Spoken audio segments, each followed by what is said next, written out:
Assalamualaikum warahmatullahi wabarakatuh. Selamat datang di channel Ahmad Alwini.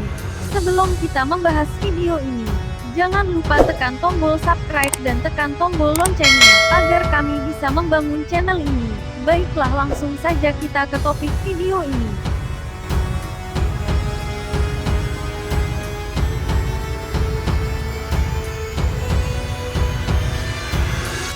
Menguak sosok Firaun yang ditenggelamkan. Wikipedia, Laut Merah. Kisah Firaun dan kekejamannya terhadap Bani Israel meninggalkan hikmah yang besar bagi umat Islam. Aki Nabi Musa alaihi wasallam. Dan jenazahnya kemudian diselamatkan oleh Allah Subhanahu wa Ta'ala. Jasadnya diawetkan dan dapat ditemui hingga kini. I.S. Yunus 92. Dalam riwayat, ketika Firaun ditenggelamkan di Laut Merah dan akhirnya tewas, jasadnya diselamatkan oleh Allah. Menurut beberapa keterangan, setelah tenggelam, mayatnya terdampar di pantai dan ditemukan oleh orang-orang Mesir untuk diawetkan, dibalsam, hingga utuh seperti sekarang dan dapat dilihat di Museum Mesir. Siapakah Raja Firaun yang mengaku dirinya sebagai Tuhan tersebut? Seperti diketahui, Firaun adalah gelar bagi raja-raja Mesir purbakala. Menurut sejarah, Firaun di masa Nabi Musa adalah Mineftah, tahun 1232 sampai tahun 1224 SM, putra dari Ramses kedua. Seperti yang banyak diceritakan, raja yang memusuhi Nabi Musa alaihi wasallam itu adalah Ramses kedua, bukan Mineftah.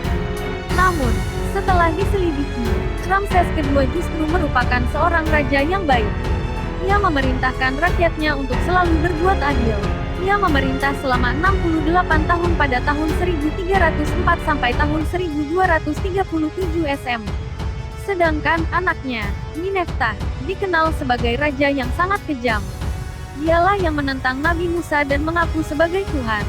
Setelah sekian ribu tahun terkubur, akhirnya mumi Firaun Mineftah ditemukan pada tahun 1898 Masehi oleh Loret di Tebes di Lembah Raja-Raja, Wadi Al-Muluk, Prasempurna.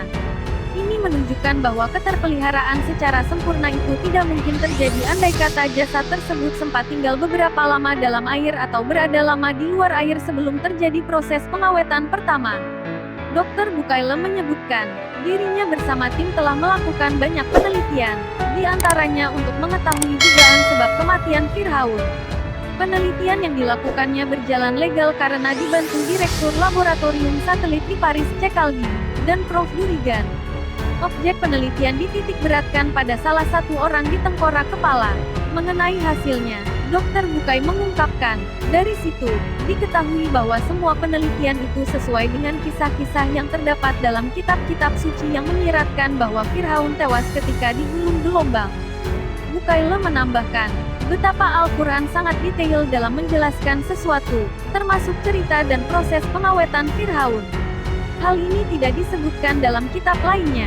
Bukaila mengatakan, di zaman di mana Al-Quran sampai kepada manusia melalui Muhammad SAW, jasad-jasad para Firaun yang diragukan orang di zaman kontemporer ini, apakah benar atau tidak, ada kaitannya dengan saat keluarnya Musa yang sudah lama terpendam di pekuburan lembah raja di Toba di pinggir lain dari Sungai Nil di depan kota Al-Aqsar saat ini.